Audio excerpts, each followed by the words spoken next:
توحید اور رسالت کے بعد سب سے بڑی اگر کوئی چیز ہے وہ ہے نماز۔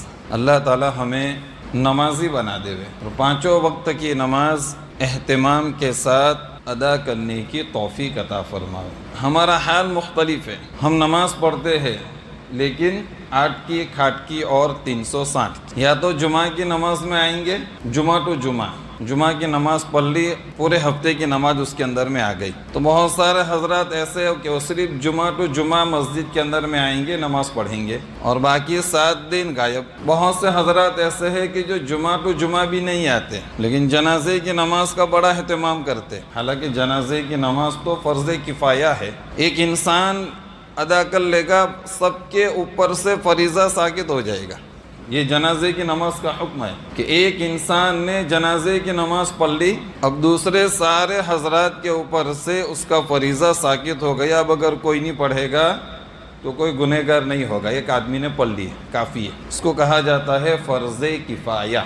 اگر کسی نے نہیں پڑھی تو سب گنہگار ہوں گے۔ 50 آدمی ہے، کسی نے جنازے کی نماز نہیں پڑھی، ایسے ہی مردہ دفن کر دیا تو 50 آدمی گنہگار ہوں گے، لیکن ایک نے پڑھ لی، اب باقی 49 نے نہ پڑھی تو کوئی گنہگار نہیں ہوگا، کیوں کہ جو فریضہ تھا ایک وہ ادا ہو گیا۔ لیکن آپ نے دیکھا ہوگا کہ جنازے کی نماز کا بڑا اہتمام کیا جاتا ہے۔ جو کبھی مسجد کے اندر میں نہیں آتے، 5 وقت کی نماز نہیں پڑھتے، جمعہ کی نماز بھی نہیں پڑھتے، لیکن جنازے کی نماز پابندی سے پڑھیں گے۔ حالانکہ یہ نماز فرض عین ہے، ہر فرد کے اوپر فرض ہے، ہر حال کے اندر میں فرض ہے، چھوڑ نہیں سکتا۔ یہ نماز ایک ایسی عبادت ہے۔ تو میں یہ کہہ رہا تھا کہ ہم میں بہت سارے حضرات ہیں جو 8 کی کھاٹ کی اور 360 کی، یا تو جمعہ ٹو جمعہ مسجد میں آئیں گے، یا تو وہ جنازے کی نماز کا اہتمام کریں گے، یا پھر سال میں ایک مرتبہ عید کی نماز میں نظر آئیں گے، پھر پورا سال نظر نہیں آئیں گے۔ حالانکہ عید کی نماز بھی واجب ہے۔ عید کی نماز کیا ہے؟ واجب ہے، وہ بھی شہر والوں کے اوپر، دیہات والوں کے اوپر تو وہ بھی نہیں ہے۔ جو گاؤں میں رہتا ہے اس کے اوپر عید کی نماز نہیں، جو شہر میں رہتا ہے اس کے اوپر عید کی نماز واجب ہے۔ اور یہ جو نمازیں ہیں روزانہ کی 5 نمازیں، فجر، ظہر، عصر، مغرب، عشاء، یہ 5 نمازیں فرض عین ہے، یہ کسی حال میں معاف نہیں ہے۔ اس کا حکم یہ ہے کہ اگر آدمی کھڑا ہو کر کے نہیں پڑھ سکتا تو بیٹھ کر کے پڑھے، بیٹھ کر کے نہیں پڑھ سکتا تو لیٹ کر کے پڑھے، لیٹ کر کے کہا اشارے سے پڑھ سکتا ہو تو اشارے سے پڑھے۔ جب تک ہوش حواس باقی ہے اس کے اوپر نماز معاف نہیں ہے۔ دوسری عبادتوں کے اندر میں کچھ رعایت دی گئی۔ روزہ صرف سال میں ایک مرتبہ فرض ہے، وہ بھی رمضان کے مہینے کے اندر میں 1 مہینہ، اس کے علاوہ پورا سال روزہ فرض نہیں ہے، یا تو سنت ہے یا نفل ہے یا مستحب ہے، رکھے تو ثواب، نہ رکھے تو کوئی گناہ نہیں، لیکن فرض صرف رمضان کے مہینے کے اندر میں۔ اب اس میں بھی شریعت نے ہمارے لیے آسانی پیدا کر دی کہ اگر آپ بیمار ہے یا سفر کے اندر میں ہے اور آپ کو روزہ رکھنے سے تکلیف ہو رہی ہے تو روزہ چھوڑ دے، دوسرے دنوں کے اندر میں قضا کر لے۔ حیض و نفاس والی عورت ہے، روزہ چھوڑ دے لیکن دوسرے دنوں کے اندر میں اس کی قضا کر لے۔ زکوٰۃ صرف سال میں 1 مرتبہ، وہ بھی مالداروں کے اوپر، اور وہ بھی ایسا مالدار جو صاحب نصاب ہو اور اس کے اوپر کوئی قرض نہ ہو، تو پھر اس کے اوپر زکوٰۃ فرض ہے، واجب ہوتی ہے۔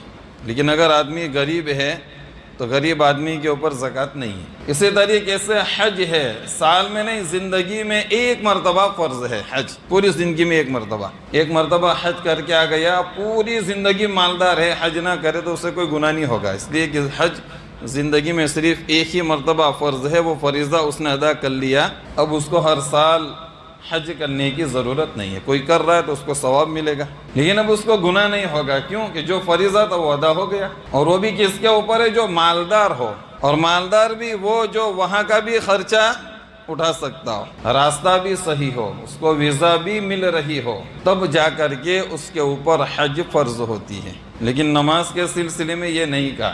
نماز امیر ہو، غریب ہو، مرد ہو، عورت ہو، بیمار ہو، صحت مند ہو، ہر حال کے اندر میں اسے نماز پڑھنی۔ میں یہ عرض کر رہا تھا، نماز کو شریعت کے اندر میں جتنی اہمیت دی گئی ہے وہ کسی دوسری عبادت کو نہیں دی گئی۔ نماز ایک ایسی عبادت ہے جو سارے انبیاء ہم سے پہلے جتنی شریعتیں آئی ہے ان تمام شریعت کے اندر میں نماز تھی۔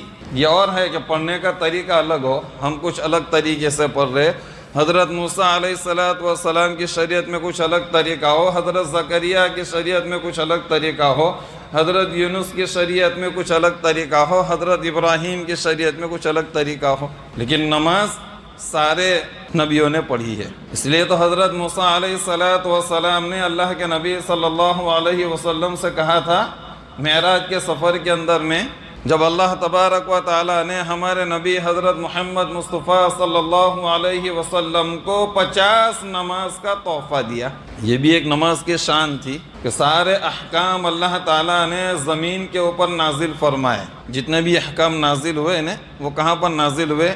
حضرت جبرائیل علیہ السلام کے ذریعے سے زمین کے اوپر نازل ہوئے، لیکن نماز اللہ تبارک و تعالیٰ نے اللہ کے نبی صلی اللہ علیہ وسلم کو اپنے پاس بلا کر کے انتہائی ادب اور احترام کے ساتھ نماز کا تحفہ عطا فرمایا۔ ایسے ہی نہیں، ادب کے ساتھ اور احترام کے ساتھ اپنے پاس بلا کر کے، اندازہ لگاؤ نماز کی کتنی بڑی شان ہوگی۔ بلانے والے کون ہیں؟ اللہ، اور بلا کس کو رہے ہیں؟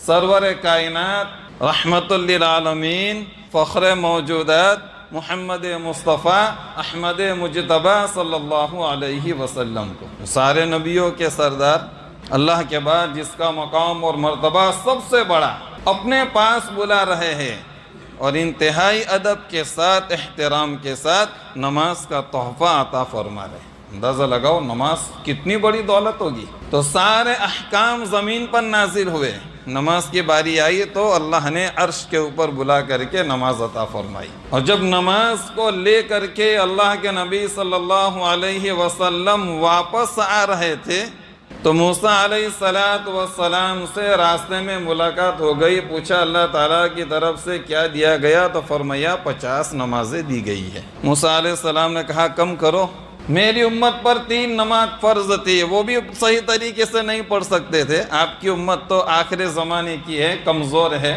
وہ کیسے 50 وقت کی نماز پڑھے گی؟ تو حضرت موسیٰ علیہ السلام کی سفارش کے اوپر بار بار اللہ تبارک و تعالیٰ کے پاس گئے اور پھر 5 نماز تک کم کرائی، 45 نماز کم کرا دی، کتنی رہ گئی؟ 5۔ آخر میں موسیٰ علیہ السلام نے کہا واپس جائیے اور کم کرائیے، کہا کہ اب مجھے شرم آتی، اور وہ 5 نماز لے کر کے آئے۔ پتہ چلا موسیٰ علیہ السلام کی شریعت میں بھی نماز تھی۔ حضرت آدم علیہ السلام نے نماز پڑھی تھی جب انہیں جنت سے نکال کر کے زمین کے اوپر اتارا گیا تھا، کتابوں میں لکھا ہے سب سے پہلے فجر کی نماز انہوں نے پڑھی تھی۔ میں یہ عرض کر رہا تھا کہ پچھلی تمام شریعتوں کے اندر میں نماز تھی، میں نماز کی اہمیت کو